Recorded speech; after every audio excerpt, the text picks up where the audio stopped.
necesitando de tu amor otra vez. No necesito más, me vengo a acercar.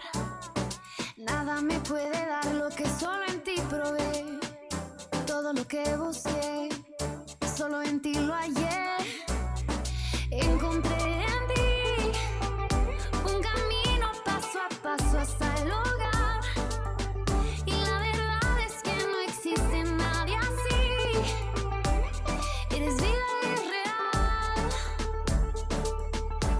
Eres calor en el frío, en el desierto un río, luz en la oscuridad, fiesta en la soledad. Eres calor en el frío, en el desierto un río, luz en la oscuridad, fiesta en la soledad. Quiero agradecer todo lo que tú me das, la gracia que viví, nadie me ama así.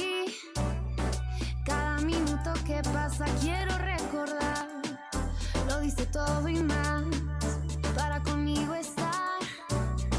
Encontré en ti un camino paso a paso hasta el hogar.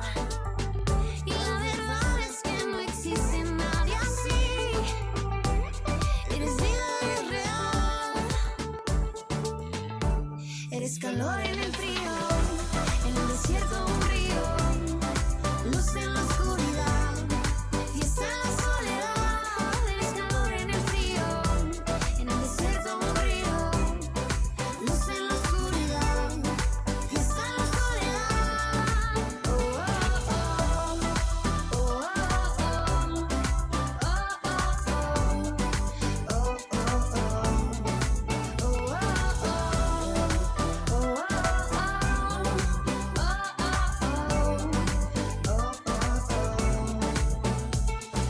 Eres primavera después de un eterno invierno.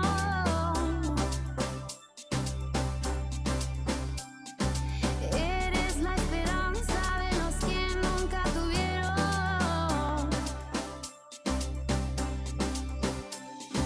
Eres melodía y canción del prisionero.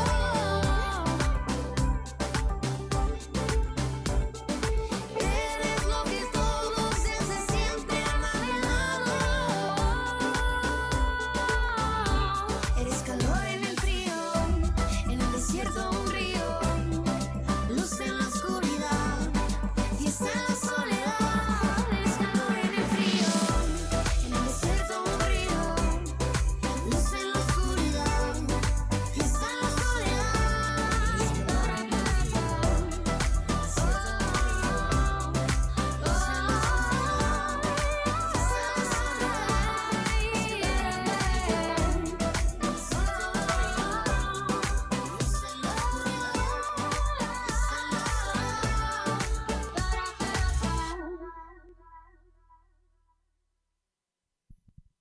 Ok, sale pues. Vamos a empezar con el mensaje. Le bajamos un poquito al volumen, José Luis, tantito, para no molestar los oídos. Sale, gracias. Vamos a hacer una pausa de la enseñanza que hemos estado pues viendo en los últimos meses sobre la iglesia, el estudio que estamos llevando sobre el libro de los Hechos. Como todos sabemos, ha habido algunos acontecimientos internacionales muy importantes, muy relevantes. Ha sonado mucho. De hecho, desde el sábado pasado, tiene ya prácticamente más de una semana que empezaron estos eventos bélicos por allá en Medio Oriente. Y yo no sé qué es lo que tú has visto, qué tanto sepas, qué tanto te has metido, pero bueno, ahorita si te metes a redes, a noticias, vaya, está prácticamente inundado de información, hay muchísima información. Y la semana pasada estábamos orando con mis pastores y hubo una oración que me despertó, la verdad, mucha atención y que puso mi mirada en algo a lo cual yo no estaba poniendo atención, ¿no? Y era, la oración iba enfocada a, Señor, calla las voces que estén hablando lo incorrecto sobre lo que esté pasando, ¿no?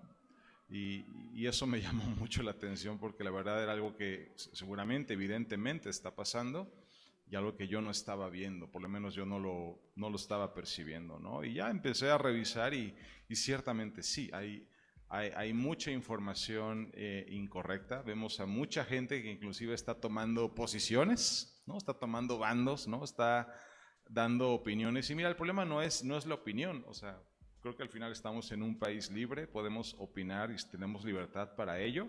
Debemos de tener el criterio de medir y pesar esa opinión, esa información. Pero también vivimos en tiempos y en momentos en donde la gente no nada más opina, la gente se manifiesta. ¿Sí? O sea, la gente establece posturas bien estrictas, muchas veces, no todas, sin conocer trasfondo, sin conocer realmente de dónde viene todo este suceso. Y bueno, y por eso que la verdad pedí permiso ¿me dan chance de hablar un poquito de esto? En la iglesia me dijeron, sí, es necesario, así que vamos a meternos un poco sobre Israel, ¿sí? Vamos a hablar sobre esta nación, vamos a hablar un poco sobre contexto, sí, político, social, histórico, sí, pero obviamente todo pesado a la palabra. ¿Qué dice la Biblia sobre Israel? ¿Qué dice la Biblia incluso sobre los acontecimientos que están pasando? Porque ¿qué crees? Está en la Biblia. Esto no debería de sorprendernos. Ahí está, o sea, está escrito desde hace muchísimos años que lo que está ocurriendo es parte de un plan, ¿sale? Así que vámonos a Mateo capítulo 24. Abre tu Biblia, por favor. Espero traigas tu Biblia, libreta. Vamos a tomar muchas notas, ¿sale? Mateo 24, versículo 3 al 4. Dice, más tarde Jesús se sentó en el monte de los olivos. Sus discípulos se le acercaron en privado y le dijeron, dinos cuándo sucederá todo esto. Antes de esto, está el momento en donde Jesús y sus apóstoles ya están en Jerusalén, van al templo, ¿sí? Y los apóstoles estaban maravillados de ver este templo, ¿sí? De ver la majestuosidad del edificio, que no era incluso tan bonito ni tan majestuoso como el primer templo. Este ya era el segundo templo, ¿sí? Y aún así estaban maravillados de todo lo que implicaba estar en Jerusalén, con toda la arquitectura, con toda la infraestructura que daba la ciudad y el tamaño de ese lugar para poder llevarle ofrendas a Dios. Y Jesús les dice, no te sorprendas, esto se va a derribar, esto se va a terminar, ¿no? Dame 3 días, yo lo derribo, ¿sí? O sea, esa fue la respuesta de Jesús, ¿no? Entonces aquí dice que más tarde, o sea, yo me imagino que los pobres apóstoles, o sea, imagínate que vas un día si tú eres futbolero, vas al estadio del equipo que te encanta y te maravillas del estadio, ¿no? Si a lo mejor eres un niño, te llevan a Disneylandia, te maravillas del parque de diversiones, ¿no? O sea, si te gusta la tecnología, un día vas a Japón y dices, wow, ¿qué onda con este país? No, nunca he ido a Japón, no crean que lo conozco, pero he visto fotos. Entonces, imagínate los apóstoles que llegan a un lugar en donde para ellos era increíble, era grandioso, gracias Ana, y Jesús les dice, esto se va a caer, ¿no? O sea, se quedan como que, wow, ¿cómo que se va a caer? O sea, es tan bonito, esto tan grande, esto que es de Dios, tú estás aquí en la tierra, esto se va a terminar. Y en la tarde, dice, sus discípulos se le acercaron en privado y le dijeron, ¿cuándo va a pasar todo esto? Porque ya Cristo les venía anunciando sucesos que iban a acontecer y parte del final de los tiempos, ¿no? ¿Qué señal marcará tu regreso y el fin del mundo? Fue una pregunta muy concreta, muy directa de, a ver, apenas estamos asimilando que te vas a ir, porque aún en esa parte ellos no entendían esa parte, y aquí como que, ok, te vas a ir, ¿cuándo vas a regresar? ¿Cuándo viene el final de los tiempos, no? Jesús les dijo, no dejen que nadie los engañe, ¿sí? Versículo 5, porque muchos vendrán en mi nombre y afirmarán, yo soy el Mesías. Y engañarán a muchos, oirán de guerras y de amenazas de guerras, pero no se dejen llevar por el pánico. Es verdad, esas cosas deben suceder, pero el fin no vendrá inmediatamente después. Una nación entrará en guerra contra otra y un reino con otro reino. Habrá hambres, terremotos en muchas partes del mundo. Sin embargo, todo eso es solo el comienzo de los dolores de parto. Luego vendrán más. Ahí donde estás, cierra tus ojos, vamos a orar. Padre, yo te doy gracias, Señor, por tu palabra. Gracias, Padre, porque es tu palabra la que nos da dirección, nos da entendimiento y nos da paz, Señor, en medio de incertidumbre. Nos da paz y entendimiento en medio del miedo, en medio de sucesos que quizás a veces nuestra cabeza no logra entender. Señor, gracias porque tenemos tu palabra a nuestra disposición y porque nos amas y tienes un plan para nosotros, Señor. Gracias, Dios. Danos hoy discernimiento. Abre nuestro entendimiento. Danos humildad para recibir, Señor, lo que hoy tenemos que recibir. En el nombre de Jesús. Amén. Amén. Bueno, acabamos de leer una parte de Mateo en donde se habla justamente del final de los tiempos. Creo que Cristo es bien claro. Fíjate, me encanta cómo les da una respuesta, pero antes de eso, dice en el versículo 3, final del 3, dice, ¿qué señal marcará tu regreso y el fin del mundo? Sí, versículo 4 dice, Jesús les dijo, o sea, antes de darle las señales, antes de decirle, va a pasar esto, y terremotos, y esto, y muerte, le dice, no dejen que nadie los engañe. No se dejen engañar. O sea, lo primero que les dice es, antes de recibir información, antes de escuchar lo que tengo que decirles, primero escucha esto, no te dejes engañar.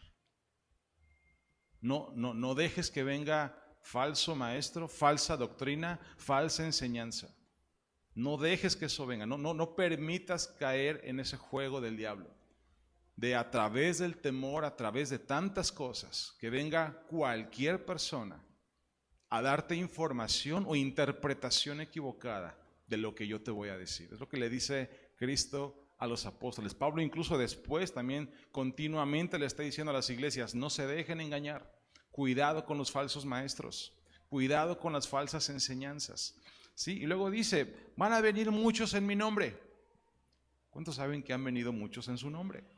Muchos se han querido proclamar Mesías, la persona que va a dirigir, la persona que va a salvar a la gente, la persona que va a restablecer el orden. ¿Sí? Por eso hay tantas religiones enfocadas en personas que hoy están muertas. Personas que inclusive adoran el lugar en donde murieron. ¿Sí? Y es un lugar preservado. El Islam tiene justamente ese lugar para ir a adorar a su profeta muerto. Buda, ahora sí que el budismo en China tiene un lugar para poder adorar a este creador de esa religión. Por eso nosotros no tenemos un lugar para ir a venerar a donde está enterrado, a donde está muerto nuestro Dios, porque Él no está muerto. Porque creemos que Él resucitó, Él está a la diestra del Padre. ¿Sí? Esa es nuestra fe, en eso creemos. Pero eso te dice de que hubo y hay y seguirá habiendo falsos maestros. Habrá gente que dirá, yo soy el Mesías. ¿Sí? Y engañarán a muchos, incluidos a quienes, a los creyentes. Incluidos a los que conocen la palabra, a los que han tenido un encuentro con Dios. ¿Sí? Luego dice, van a escuchar rumores de guerras.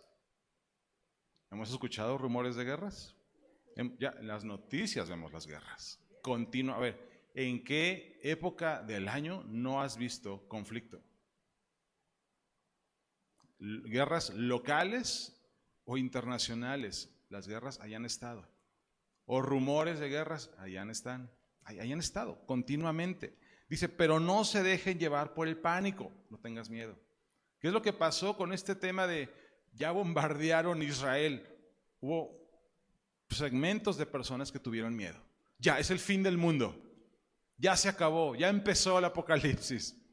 No te dejes llevar por el pánico. ¿Sí? Es verdad, esas cosas deben suceder. Dice, pero el fin no vendrá inmediatamente. Pero en otra versión dice, pero todavía no es el fin.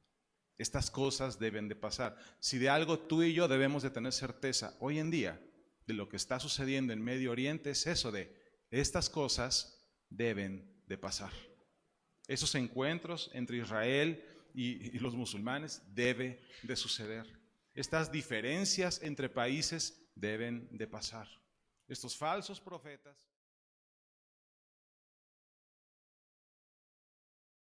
hasta el suelo, pero se rió por dentro. Otra vez O sea, otra vez en otro capítulo, Dios confirmándole a Abraham, vas a tener hijos, vas a tener descendencia. O sea, yo me imagino, es como que, a ver, Abraham, otra vez, ahí va. Te prometo que vas a tener hijos. Te prometo que va a haber descendencia, que te voy a entregar esta tierra y que serán benditas a través de ti todas las naciones. Abraham se postra hasta el suelo, pero se rió por dentro, incrédulo. ¿Cómo podría yo ser padre a la edad de 100 años? Ya tenía 100 años Abraham, ¿sí? Pensó, ¿y cómo podrá Sara tener un bebé a los 90? O sea, es como que, sí, Dios, claro, ¿cómo? ¿Sí? Así que Abraham le dijo a Dios que Ismael viva bajo tu bendición especial. Le dijo, mira, ahórrate el hijo, Dios, ya tengo uno. Hagámoslo a través de Ismael. ¿Sí? Y fíjate lo que le contesta Dios a Abraham. Versículo 19 dice, pero Dios le respondió, no, será tu esposa, te dará a luz un hijo. O sea, Dios haciendo las cosas en orden. ¿Sí? Le pondrás por nombre Isaac, y yo confirmaré mi pacto con él y con sus descendientes como pacto eterno. Con respecto a Ismael, pero fíjate, Dios es fiel a su palabra. O sea, ponme atención aquí, esto es muy importante. Dios le dijo a Abraham, tú y tu descendencia. ¿Cuál es la descendencia de Abraham? Toda. Dios no hace acepción de personas. Tú y tu descendencia. Ay, pero este tarado ya me trajo uno que no era, pero Dios es fiel a su palabra. Con respecto a Ismael, también a él lo bendeciré, tal como me has pedido. Haré que sea muy fructífero y multiplicaré su descendencia. Llegará a ser padre de 12 príncipes. ¿Cuáles son? O sea, sabemos que de Abraham, de Isaac y de Jacob nacen 12 tribus, 12 castas.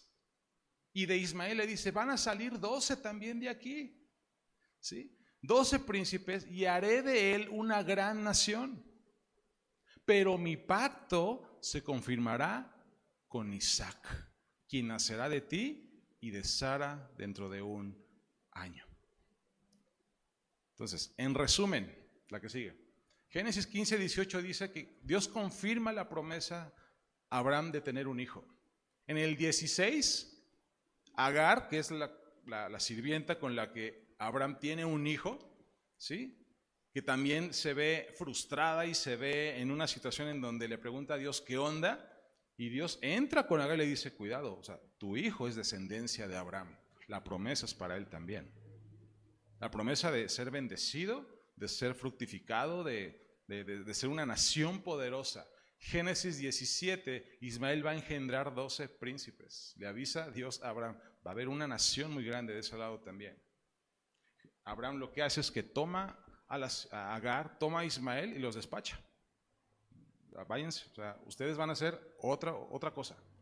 ¿Sí? La promesa de Dios a través de mí y a través de Sara y a través de Isaac. Para que no haya conflicto entre nosotros, vámonos. Los manda al desierto, un pasaje en donde el niño está a punto de morir, se les acaba la comida, están en el desierto, y Dios salva al niño. Viene un ángel y le dice, tranquila Agar, tu hijo va a ser padre de naciones también. ¿Sale? Esta es la razón, este es el origen del conflicto árabe-israelí. Porque de esos 12 príncipes de la casa de Ismael, nace todo el mundo musulmán. Nace todos los países que hoy conocemos como árabes, nacen de Ismael, de los 12 príncipes. ¿Son naciones la mayoría poderosas? ¿Prósperos? ¿Qué diferencia hay entre ellos y los judíos en cuanto a prosperidad económica? Es la misma bendición, familia. Es la misma mano de Dios sobre esas dos casas. Pero también más adelante, entre ellos empiezan a pelear. Entre ellos empieza a haber problemas, pero el conflicto original es este. Porque ellos, obviamente, al irse de la casa de Abraham, agarran monte, ¿sí? Y establecen más adelante, muchos años después, lo que para ellos es hoy el Islam. El Islam cree en el Corán, ellos creen en Abraham, como tú y yo. Ellos creen en la promesa de Dios para Abraham, con la única diferencia en que para ellos el primogénito no es Isaac, es Ismael. Lo dice la Biblia, el primogénito pues nació primero, pero la parte en donde Dios dice confirmaré mi pacto con Isaac, esa página la arrancaron y se hicieron como que por acá. Y esa es la razón del conflicto. Ismael es su primogénito. De los 12 príncipes nace el profeta Mahoma para ellos. De ahí viene, de ahí viene. Ellos hoy por hoy reclaman el mismo derecho. Dios prometió ese territorio para la descendencia de Abraham. Nosotros somos su descendencia. Ismael es el primogénito. A nosotros nos toca esa tierra. Y alégale y dale para adelante. Ahí nace el conflicto. De una decisión, es otra enseñanza, pero fíjate, de una mala decisión de Abraham y de Sara. De haber recibido una promesa y de no haber aprendido a esperar en Dios para que se cumpliera esa promesa. No me imagino qué mundo hubiéramos tenido sin el mundo musulmán. No sé qué hubiera pasado, mi cabeza no me da, ¿sale? Pero el conflicto ahí nace. No nace en 1948 cuando se crea el Estado Nacional de Israel como las noticias lo están diciendo. ¿Cuándo empezó? Empezó cuando Israel se independizó, cuando le entregaron la tierra y llegaron de invasores al territorio. Ahí no empezó el problema. Ahí no empezó el pleito. Aquí empezó el problema. Judíos y musulmanes se están peleando la misma tierra por la misma promesa. Nada más que esa promesa no es para los descendientes de Ismael. No es para ellos. Tan no lo es que los musulmanes están regados por todo el mundo. Hay países musulmanes en África, en Medio Oriente y un poquito arribita de Asia también. Son poderosos. Han aprendido a avanzar hoy en nuestros días, a meterse a una economía occidental incluso. O sea, hoy los países árabes son dueños de equipos de fútbol. Hoy los países árabes tienen un torneo de golf internacional en su territorio. Hoy han aprendido a hacer negocios con el mundo occidental. Hoy incluso algunos, que vamos a verlo más adelante, están haciendo alianzas con Israel para algunas cosas. Es parte del conflicto. Han aprendido a avanzar, han sido prosperados. No todos, obviamente. Hay sus excepciones. Hay países que están en la miseria completamente porque también hay maldición para los descendientes. Acuérdense que Abraham viene de la descendencia de Sem. Le voy un poquito más para atrás. Noé, 3 hijos, Sem, Cam y Jafet. ¿Sale? Después del diluvio, la Biblia dice que Noé se emborracha y sus 3 hijos, bueno, uno de ellos lo encuentra, que es Can. Lo encuentra desnudo y le va y le avisa a sus hermanos.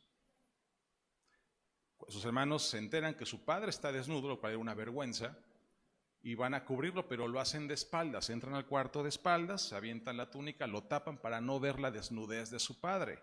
Su padre, cuando despierta y se entera de lo que pasó, dice: mis 2 hijos me cubrieron, mis 2 hijos cuidaron mi vergüenza, pero Cam la vio y fue de chismoso. Maldito sea Cam. ¿Sale? Cam de cananeos, por ahí viene. Y bendito sea Sem y bendito sea Jafet, que Cam les sirva.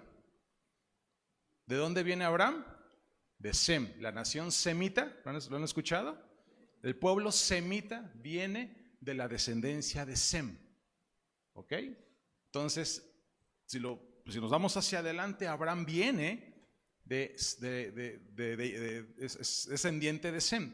No me sé la descendencia, chequenlo en Génesis, ahí está, ahí lo pueden ver, son 300,000 nombres, pero de ahí viene la bendición para ellos. Y por eso hay países que no son prosperados, porque la gran mayoría de todos los países africanos vienen de descendencia de Cam. De ahí vienen, por eso son esclavos. Por eso durante muchísimos años sirvieron para esclavitud. No estamos de acuerdo en eso, pero ahí tú ves la mano de Dios y la palabra cumplida en una nación que Dios dijo: tú no. ¿Vamos bien? ¿Sí? Bueno, Antiguo Testamento, estamos hablando del principio. Ya Nuevo Testamento, a través de Cristo vamos a ir. Y bueno, ¿qué pasa con los que no somos descendientes de Abraham? ¿Ok? Pero bueno, Sí, pues yo no soy descendiente de Abraham. La que sigue. ¿Qué pasó después? Bueno, familia, me voy a ir muy rápido con estas diapositivas. Quiero darte un escenario de, entendemos que el territorio se lo prometieron a Abraham, pero ¿qué pasó entre Abraham y 2023? ¿Por qué ese territorio no es de Israel? ¿Sale? Bueno, lo primero es que entendamos, la que sigue. El escenario global, como te lo dije, es esto, ¿sí? Tienes la parte norte o la mitad del continente africano, tienes Medio Oriente, tienes un poco de Europa. Ahí Israel ni siquiera lo puedes ver. Donde está Egipto, esa parte rosada de ahí, a un ladito, esa parte moradita, ahí está Israel. Es pequeñito, es un país realmente muy, muy pequeño. Es bastante, bastante pequeño, ¿va? Sí, Israel tiene 10 millones de habitantes. O sea, el DF tiene casi 40, para que te hagas una idea. ¿Sale? Tiene una superficie de 22,000 kilómetros cuadrados. Es chiquitito. Es comparado con el estado de Hidalgo, ¿sí? Con el estado de México en proporción de tamaño. Es un país hoy muy pequeño lo que de territorio ocupa. ¿Sale? Entendamos. Y está rodeado, todos esos de ahí, Marruecos, Algeria, Libia, Túnez, Egipto, Arabia Saudita, Irán, Siria, Turquía, todos esos son musulmanes. El único no musulmán que tiene Israel de frontera es el Mediterráneo. No hay países amigos de Israel cerca. Los países amigos de Israel están en Europa y en Estados Unidos. ¿Ok? Ese es el escenario actual que tiene Israel. Ahora, vamos a la que sigue. En los tiempos de Moisés, esa rayita roja es lo que se cree el trayecto o el camino que utilizó el pueblo de Israel para salir de Egipto y llegar a la puerta de la tierra prometida. Sabemos que Moisés no entra a la tierra prometida, ni toda esa generación que sacó de Egipto no entra a la tierra prometida. ¿Sí? No fueron fieles a lo que Dios hizo con ellos. Aún Moisés dudó. Y por eso Dios decide, ustedes no van a entrar sus hijos. En tiempos de Josué, Josué asume el liderazgo de la tribu de Israel. Ya Moisés fallece, muere. Moisés solamente pudo ver la tierra de lejos. ¿Ok? Josué adquiere el liderazgo y ahora sí a tomar la tierra. Y todo el libro de Josué, se trata de las conquistas de esa tierra. De cómo fueron venciendo pueblo tras pueblo, cómo cruzaron el Jordán. Allá arriba está el mar de Galilea, aquí está el mar Muerto. Hay una línea ahí que es el río Jordán. Del río Jordán para el este, ahí estaba la tribu de Israel a punto de entrar a la tierra prometida y fueron entrando y fueron tomando la tierra. Y una vez que toman la tierra, se establecen por zonas, se establecen por tribus. ¿Okay? Y logran poseer la gran mayoría del territorio que, insisto, no es todo lo que les prometió lo que Dios le prometió a Abraham, pero de ahí era expandirse, de ahí era seguir creciendo. ¿Ok? ¿Vamos bien? La que sigue. Tiempos, Josué muere, tiempo de los jueces, tiempo de David. David no toma el reino, ¿sí? Y lo que hace es que construye en una ciudad de los jebuseos, en Jebús, toma una ciudad, la ciudad de Jebús, que es hoy por hoy la ciudad de Jerusalén. Y lo que construye en esa ciudad es esto, lo que hoy por hoy conocemos como la ciudad de David. No Jerusalén como tal, sino cuando se construye eso, es la ciudad de David, donde David establece el centro de su reino. ¿Sí? ¿Vamos bien hasta aquí? La que sigue, ¿qué sucede después? Viene Salomón. Y en el mismo pedazo de tierra, acuérdate que David quiso construirle un templo a Dios. Porque decía, ¿cómo es que me hice casa? Y el arca del pacto estaba en tiendas todavía, estaba en el tabernáculo de Moisés. Y Dios le dice, tú no vas a hacer el templo, lo va a hacer tu hijo. Llega Salomón, empieza a ser prosperado y la ciudad se empieza a expandir y construye la parte norte. Ahí hace el templo. Ahora, ¿por qué es importante este lugar? En la ciudad de Jebús es el mismo lugar donde Dios le dice a Abraham, un día, ya con Isaac, le dice, ve al monte y entrégame a tu hijo. Cuando Abraham se mueve a un monte, es a este monte. ¿Sí? ¿Entendemos el significado de por qué aquí? Porque ahí Dios pasa lo que pasa con Isaac y Dios le dice, me queda claro que eres un hombre de Dios y bla, bla, bla. Y confirma el pacto con Abraham y con toda su descendencia. ¿Sí? Ahí, en ese lugar. Por eso Jebús o Jerusalén empieza a tener importancia para el pueblo judío, en ese lugar. ¿Ok? ¿Vamos bien? Sé que voy rápido, si me detengo en cada tiempo, créeme que no nos va a dar, no vamos a acabar. ¿Sale? Luego viene el templo de Salomón. Esta era la extensión del templo. Era lo que se cree, porque obviamente no había registros, no teníamos fotos ni nada. Pero de acuerdo a los vestigios arquitectónicos que tenemos y a las instrucciones para poder construir, todo esto era el templo en la ciudad de Jerusalén. Salomón lo construye, pero también sabemos que Salomón agarra monte, desvía su corazón, cae en pecado. Dios lo desecha. La promesa para David era que toda su descendencia iba a reinar. Pero se corta ese linaje. ¿Y qué es lo que sucede? Se divide el reino. La que sigue, por favor. Y lo que habíamos visto como un territorio unido, todas las tribus, ¡pum!, se parten dos. 10 tribus agarran para un lado y 2 tribus se quedan en Judea. Y a partir de ese momento hay 2 reinos. El reino de Judá y el reino del norte. Cada uno con su rey, cada uno con su profeta.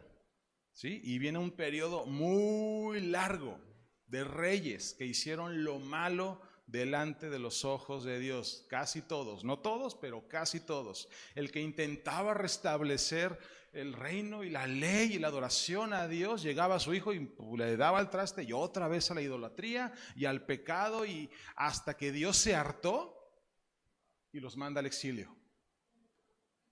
Quizás hemos entendido, hubo un exilio, no fueron 2 exilios, porque fueron 2 reinos diferentes. El reino del norte se fue de exilio a Asiria y el reino de Judá se fue de exilio a Babilonia, que es quizás el que tenemos más referencia, ¿no? Con Nabucodonosor y todo eso. ¿Va? Entonces se divide el país peor, porque ahora ya no hay judíos ahí. Los judíos que habían llegado y tomado la tierra, que habían tomado las ciudades, que habían establecido su territorio, se portan tan mal delante de Dios, ¿sí?, que los manda al exilio. ¿Quiénes aprovecharon? ¿Ya no hay judíos otra vez en la tierra? Pues regresaron los pueblos a habitar la tierra.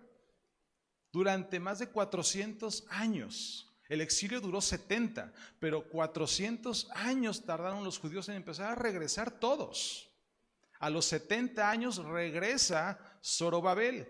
¿Sí? Vamos a la que sigue. ¿Se acuerdan de cuando estudiamos Nehemías? La construcción de las puertas. Bueno, antes de Nehemías, que él vino a construir la ciudad, a levantar los muros, antes de él estuvo Zorobabel levantando el templo. Se construye otra vez el templo, porque los babilonios, cuando llegan a Jerusalén, destruyen todo. La Jerusalén queda destruida, muros caídos, puertas quemadas, el templo saqueado, quemado hasta los cimientos. No quedó nada del templo. Ahí se pierde el arca del pacto, se pierden los utensilios, el candelabro, los panes, la vara de Aarón, las tablas de Moisés que estaban dentro del arca. A partir de esa invasión, de ese exilio, no sabemos dónde están. A la fecha no sabemos dónde están esos utensilios. Pero pasa tiempo y se construye el templo. ¿Sí? Durante su exilio, ahora sí que los judíos cambiaban de administración, los babilonios, luego los persas, hasta que llegó un punto donde ya se van los persas y llega el Imperio Romano, tiempo del Imperio Romano para poseer la tierra. Y vean todo lo que era en ese tiempo. El imperio fue la extensión, y algunos, bueno, realmente no algunos, el Imperio Romano realmente llegó hasta China, llegó hasta la India, o sea, se fue hasta por acá. Crecieron muchísimo, ¿sí? Con Alejandro Magno y muchas cosas. A esa parte de la historia ya la tenemos más registrada. Si Daniel le habla a Daniel cuando él estaba en Babilonia sobre la invasión de Alejandro Magno. Los persas cayeron en manos de Alejandro Magno. ¿Ok? Les voy a hacer examen al final, así que pongan atención. Bueno, aquí vemos ya, esto por ejemplo es en el año 117 antes de Cristo. ¿Va? Israel, o sea, ya después de estar bajo dominio babilonio, o sea, los judíos regresan a Israel, pero siguen estando ahora bajo dominio romano ahora. Y llegan y ya había musulmanes ahí otra vez.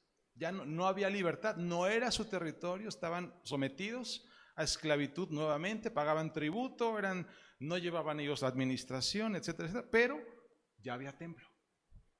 Ya había construido Zorobabel un templo que medio lo profanan, luego lo medio vuelven a levantar. Herodes se encarga como de restablecer, por congraciarse con los judíos que estaban ahí, les reconstruye un poco el templo porque había sido como que destruido, y el templo ahí queda, en Jerusalén, ¿ok? Pero no muy bien con la relación con los romanos, ¿vale? ¿Vamos bien? Tiempo de Cristo, sabemos lo que pasó, su ministerio, muere, resucita, los apóstoles empiezan la iglesia, libro de los Hechos, ahí vamos, ¿sale? No hemos llegado a ese punto porque el libro de los Hechos termina antes de esto. Lo que sabemos es que en el año 70 después de Cristo, el templo otra vez es quemado, es saqueado y es derribado. Hasta las cenizas. Jerusalén es tomada. Otra vez los artefactos se vuelven a perder, ya no los originales, los que había, todo se pierde. ¿Sale? Se destruye el segundo templo. Y Jerusalén es tomada. Y otra vez los judíos al exilio. Era algo normal de los imperios, lugar que conquistaban, no nada más poseían la tierra, no nada más se hacían de la riqueza, a la gente la mandaban a otro lado. No la dejaban ahí, y desde ahí empieza la diáspora de judíos por toda Europa. Y se empiezan a regar por todos lados. Y el territorio queda desolado. ¿Quiénes no se van de ahí? Los musulmanes. Ahí se quedan. Los judíos, pues algunos poquitos se quedaron, pero bajo su propio riesgo, pero la gran mayoría, vámonos para afuera. Época moderna. El Imperio Otomano, Primera Guerra Mundial. O sea, de ahí obviamente pasan montones de años, ¿sí? El Imperio Otomano, musulmán, los turcos, ¿sí? Empiezan a crecer otra vez, es casi una copia del Imperio Romano, se empiezan a extender, ¿sale? Y en Jerusalén, en el año 1023 después de Cristo, en Jerusalén, en el mismo lugar donde Salomón tenía construido el templo, que ya no había nada, los musulmanes construyen una mezquita. Y adelantito, la cúpula de la roca. 1023 después de Cristo. No había judíos ahí, no había nadie que se los impidiera. Y construyen en ese lugar, este es un símbolo de o sea, tú hoy piensas en Jerusalén y la primera foto que ves es esta. Ponle en celular, ahorita no se me distraigan. Jerusalén, vas a ver la ciudad y en medio de la ciudad, esto. No es una mezquita como tal, es un lugar de adoración. Porque para ellos ahí Dios confirmó el pacto con Abraham. También para ellos es un lugar sagrado. Y ya como Satanás es engañador, Mahoma asciende al cielo parado sobre esa roca. Entonces, adentro de la cúpula está ese lugar sagrado. El Islam tiene 3 lugares sagrados de primer nivel: Meca, la ciudad de Medina y Jerusalén. ¿Sale? Solo que para ti, porque para nosotros son los tacos, las tortas y los tamales, bueno, para ellos son estas ciudades. No van a soltar Jerusalén. ¿Sí? Y hoy si tú ves, ahí está ese es Jerusalén hoy en día. ¿Sí? El templo se construye justo, la mezquita realmente está aquí abajo. Abajo de la cúpula dorada hay una cúpula gris ahí, esa es la mezquita. Adelante es como un lugar de oración realmente. Creen que es una mezquita, no es una mezquita, ¿sí? Y ven, en esa foto se ve muy claramente. Abajo está lo que hoy por a los judíos es el muro de los lamentos. Es lo que les queda de lo que era antes, no el templo, sino como que una barda afuera del templo. ¿Sí? Y ellos oran e interceden y están esperando el momento para construir otra vez su templo. El problema es que hay musulmanes ahí. ¿Sale? ¿Vamos bien? Bueno. ¿Qué sucede? Esto es Primera Guerra Mundial, ¿ok?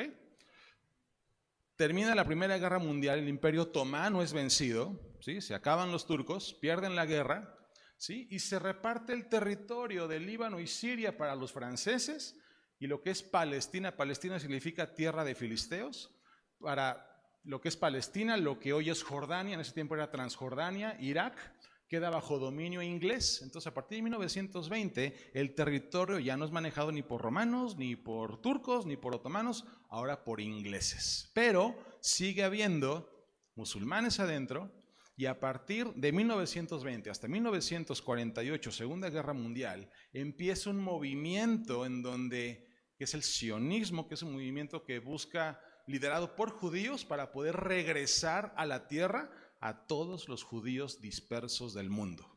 Eso se empieza a gestar desde 1920 para adelante. Pasa el Holocausto, el diablo intenta destruir al pueblo de Israel, ahorita vamos a ver por qué, o sea, por qué esa insistencia con Israel, ¿sí? Y de alguna manera la Liga de las Naciones, que yo sé que suena a cómic, aunque no lo crean, así nació la Organización de las Naciones Unidas. La Liga de las Naciones era su nombre original. Después termina la Segunda Guerra Mundial, y en común acuerdo y gracias al lobby que hacían los judíos en Estados Unidos, en Inglaterra y con los países aliados que ganaron la guerra, empujan la iniciativa para entregarle a Israel y establecer un Estado judío. A partir de 1947 se establecen las fronteras. Acá está. ¿Sale? Todo lo rojo iban a ser musulmanes y los puntitos amarillos, ahí iban a estar los judíos. Ese era el plan original. Así lo establece la Liga de las Naciones. Inglaterra dice, tal fecha, entrego, ahí se quedan, yo me voy, Israel, ahí está tu país, éntrale. Y empiezan a traer judíos. Desde 1920 hasta 1948 ya había migraciones de judíos. Ya había habido gente que empezaba a tomar sus maletas, a llegar a Israel y a comprar tierra. Y se la compraban por la ley, así, a los musulmanes quiero tierra. Y los musulmanes, pues esto es baratos, véngases. Y empiezan a hacerse de la tierra, y los judíos calladitos empiezan a llegar a su tierra, ¿va? Llega un momento en donde ya es país, le entregan la tierra a los judíos. 14 de mayo de 1948 se declara la independencia del Estado judío. 15 de mayo de 1948, Libia, Egipto y Jordania invaden Israel. Guerra. No queremos entregar esa tierra. ¿Pero qué creen? Israel gana la guerra. Un país que no era ni país, que no tenía ni ejército. Obviamente fueron apoyados por países amigos. Pero ¿se acuerdan del mapa cómo Israel está rodeado por la descendencia de Ismael? Ganan la guerra. Y lo que iba a ser ahora Israel en 1947-48 ya no es eso. Ya desplazaron a un montón de musulmanes. Ahora todo lo amarillo es Israel y lo rojo es lo que hoy por hoy es Palestina. La franja de Gaza pues no era tan franja, estaba más grandecita. Cisjordania, hoy entendamos algo, Cisjordania y Gaza son lo mismo. El problema es que Cisjordania es administrado por un grupo de musulmanes que arreglan las cosas diplomáticamente, por acuerdos, por tratados, por la buena. Gaza hoy está administrado por un partido político que es Hamás. Así se llama el partido político. De hecho, ese partido político es el partido que reina en Irán. ¿Sí? Pero sabemos, obviamente, que ese partido político no es nada más que un grupo terrorista, ¿sí? Que administra la franja de Gaza. ¿Sí? Pero Hamás no es Palestina. Hamás no son los palestinos. ¿Sí? Los palestinos están sufriendo también. ¿Va? Entonces, por eso vemos, cuando tú oigas Cisjordania, okay, es Palestina, nada más que es como que otra administración. O sea, sí hay conflicto con ellos, sí hay pleito con ellos, pero no llegan a tanto balazo. con los de Hamás, pues sí, eso ya saben, ¿no? Entonces, sigue caminando Israel, sigue habiendo guerra tras guerra, sucede la guerra de los 6 días, la guerra del Yom Kippur, y los árabes quieren recuperar la tierra. Egipto se avienta y Egipto pierde tierra. Y cada vez que se avientan para ir contra Israel, Israel lo que hace es que se ensancha y gana territorio. De verdad, tú ves ahí la mano de Dios con Israel. Porque se han enfrentado a ejércitos que les llevan 10 veces el número de soldados, que tienen más aviones, que vienen más tanques. O sea, en este tiempo, esto no es el Israel que vemos ahorita. No es el Israel que hoy tiene poderío militar. Y ya vimos que aunque lo tuviera, no le sirvió de mucho. ¿Sí? Pero en este tiempo no había, ¿sí?, ese poderío militar de los israelitas. ¿Va? Hoy por hoy, año 2000, ni siquiera 2023, año 2000, vean lo que queda de musulmanes. Los israelitas están tomando la tierra que Dios les prometió. ¿Va? Hasta aquí la clase de historia. ¿Va? El que entendió, entendió. ¿Qué sigue? Ahora, ¿qué hay relación de todo esto con los últimos tiempos? Porque insisto, hay mucha información allá afuera. Algunos pueden pensar, pero ¿esto qué? Es más, ¿Israel sigue siendo el pueblo de Dios después de tanto tiempo? Digo, hoy por hoy Israel está pasando por esta crisis porque hay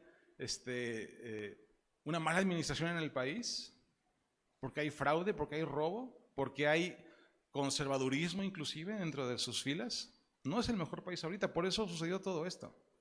Pero Romanos 11 del 1 al 2 dice: entonces pregunto, ¿acaso Dios ha rechazado a su propio pueblo, la nación de Israel? Por supuesto que no. Yo mismo soy israelita, dice Pablo, descendiente de Abraham y miembro de la tribu de Benjamín. No, Dios no ha rechazado a su propio pueblo, al cual eligió desde el principio. La descendencia de Abraham es el pueblo de Dios. Lo ha sido desde que se lo prometió a Abraham hasta ahorita. Y él cumplirá su palabra y cumplirá su promesa. El pacto de Dios con Abraham y su descendencia está vigente. La que sigue, por favor. Está vigente.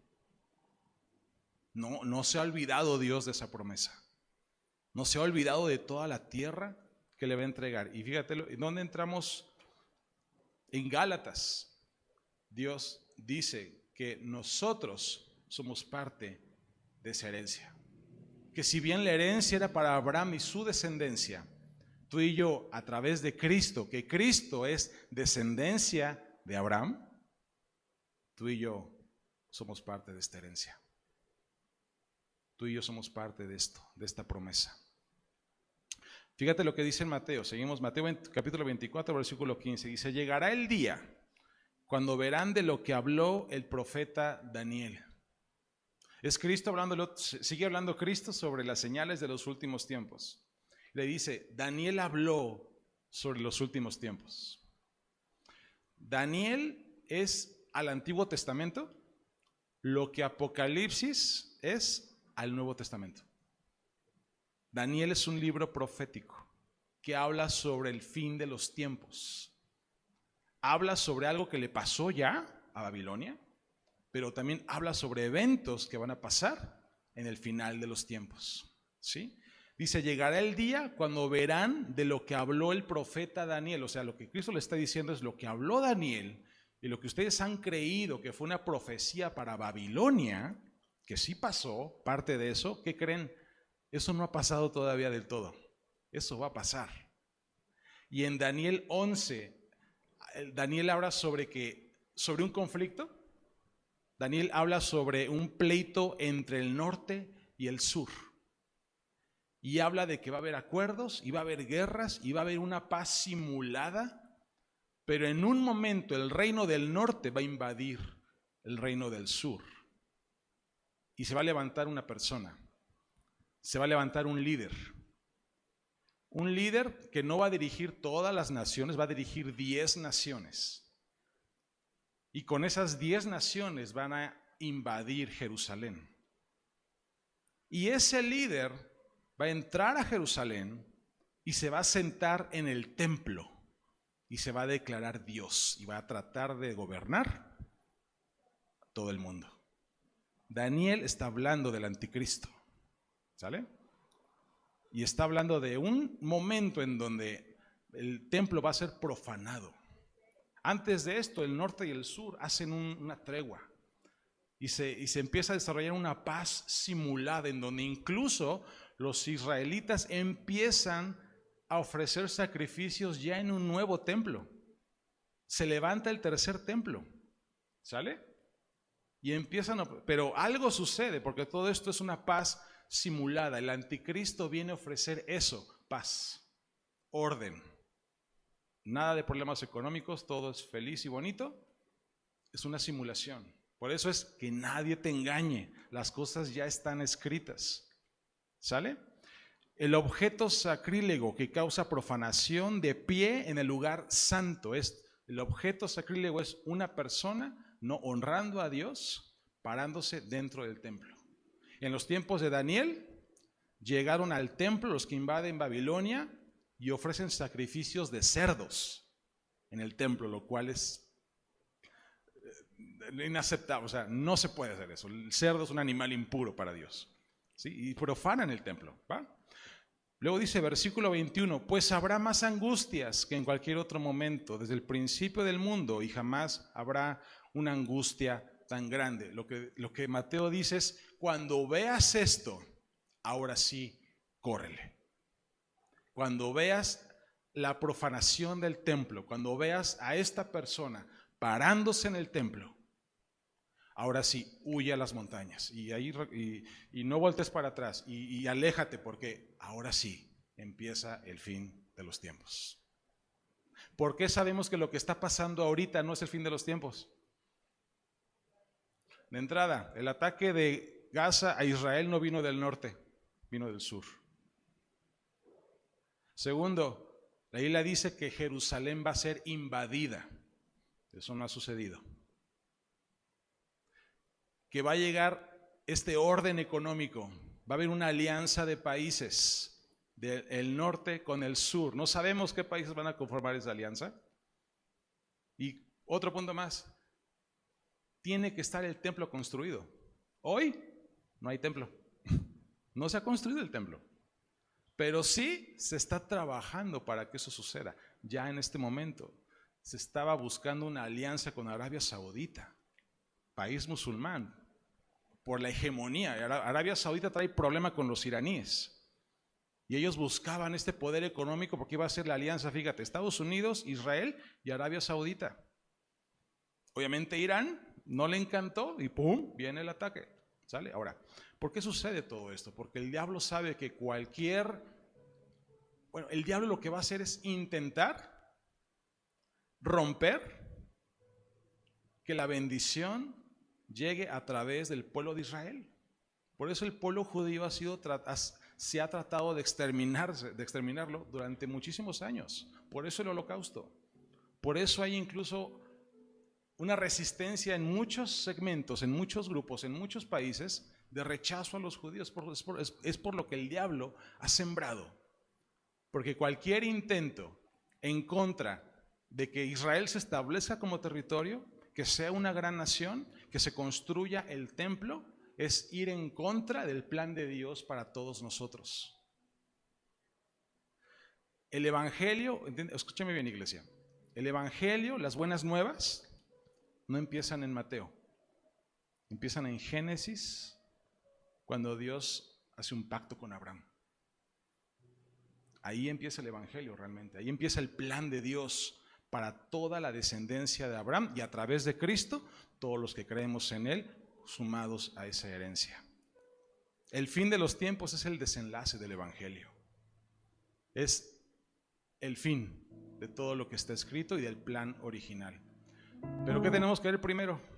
Un tercer templo. ¿Cómo se va a construir eso? No lo sé. ¿Cómo van a hacerle para sacar a los musulmanes de ahí? No lo sé. Hoy la ciudad de Jerusalén se divide en 4. Hay cristianos, hay judíos, hay musulmanes y hay armenios. ¿Sí? Es complicadísimo ahí porque no puedes tocar una pared de otro lado porque es santo para los de allá. Y los judíos tienen prohibido entrar a este territorio. Pero ellos van a construir el templo y no lo van a construir en otro lugar. Ahí lo van a hacer. Cuando suceda y cuando veas ese templo profanado, si es que nos toca verlo, o nuestras generaciones, no lo sé. Ahora sí, huye. Ahora sí, prepárate. Ahora sí, es el final de los tiempos. Pero que sí creo que estamos viviendo, familia. Esto detona una configuración de países. Detona alianzas. Va a detonar tratados. Hoy los países están tomando bando. ¿De qué lado estás? ¿Del lado de Israel o del lado del mundo árabe? Mucho se ha hablado de eso, de posturas, ¿no? ¿Quién apoya? ¿Quién no apoya? Y la Biblia dice bien claramente, va a haber bendición para aquellos que apoyan, aman, cuidan y protegen a Israel en los tiempos malos. Va a haber bendición. Por eso tú y yo no podemos ver esto como algo ajeno. No podemos ver esto como algo lejano a nosotros. Israel es un termómetro que nos ayuda a ver los tiempos. Pero no veas los acontecimientos para entender la Biblia. Lee la Biblia para entender los acontecimientos. No te dejes engañar. Y también algo dice la palabra, no entres en pánico. No entres en miedo. Todo esto tiene que pasar.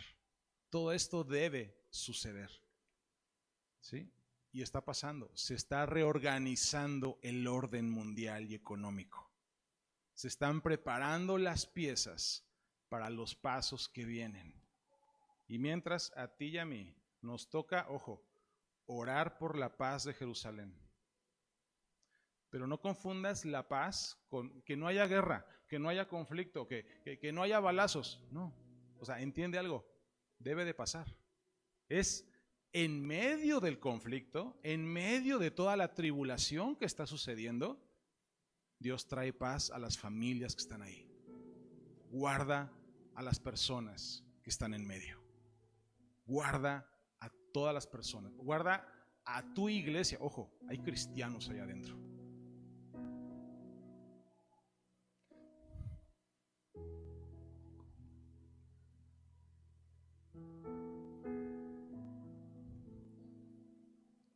En Mateo.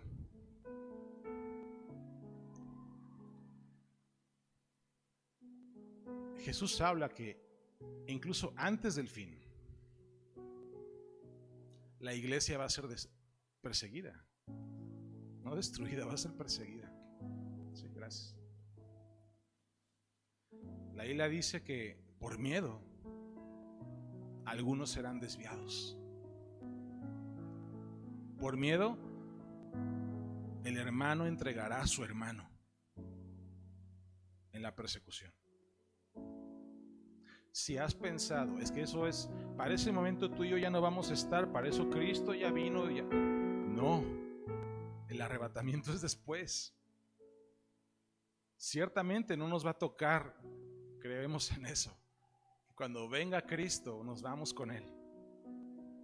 Y regresaremos para pelear y no quiero meterme de mucho en escatología porque ya vamos a hacer una hora, Dios mío, tenemos que acabar. Pero quiero que entiendas algo.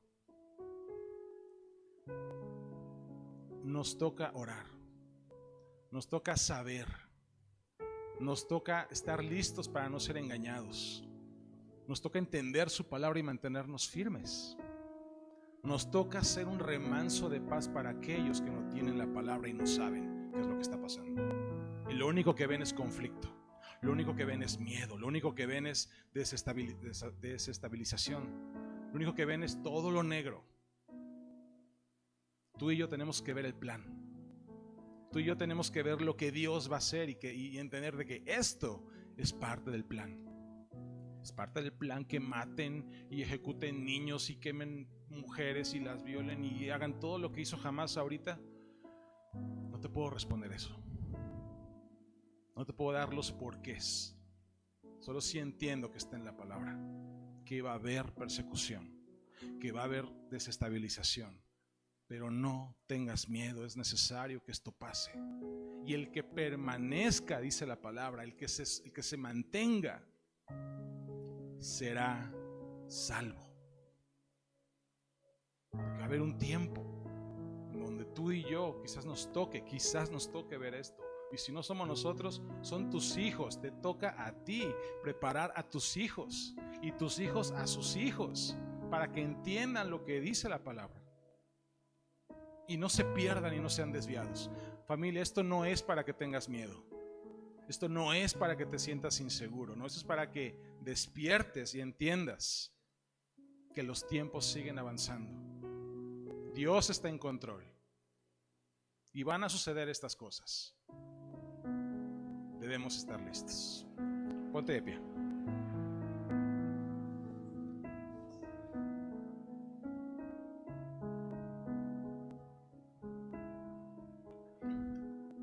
Si quieres alguna razón para orar en la semana, les encargo a Ana ahora.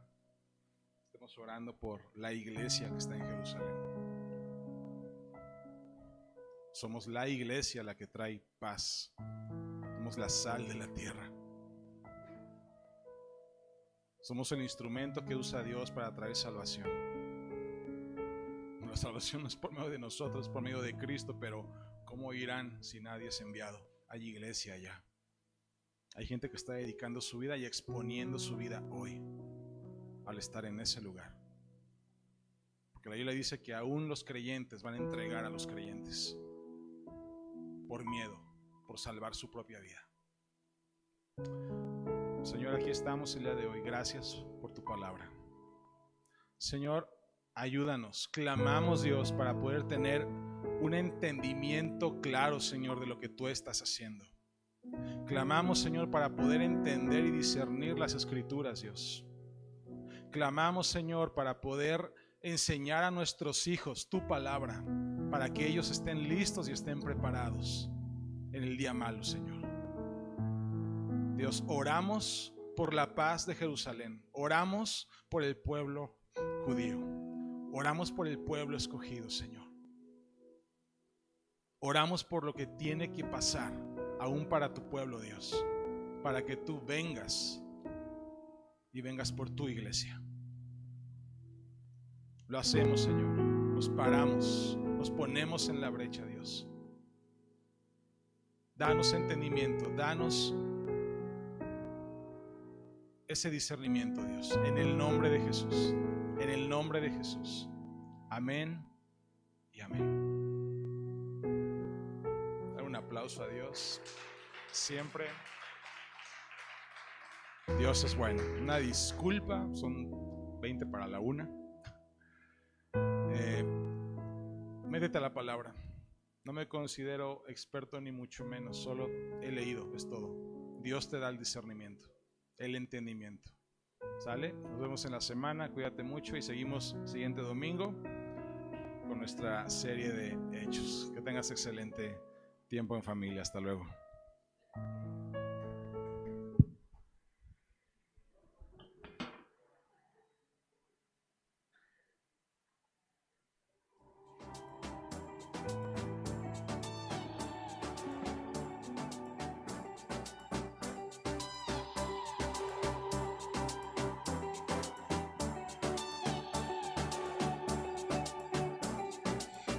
Necesitando de tu amor otra vez, no necesito más, me vengo a acercar, nada me puede dar lo que solo en ti probé, todo lo que busqué, solo en ti lo hallé, encontré en ti un camino paso a paso hasta el hogar, y la verdad es que no existe nadie así. Eres vida, eres real. Eres calor en el frío, en el desierto un río, luz en la oscuridad, fiesta en la soledad. Eres calor.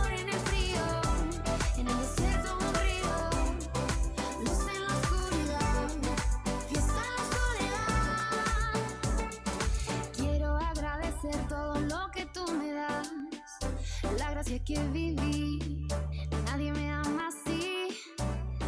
Cada minuto que pasa quiero recordar, lo diste todo y más para conmigo estar. Encontré en ti un camino paso a paso hasta el hogar, y la verdad es que no existe nadie así. Eres vida, eres real, eres calor en el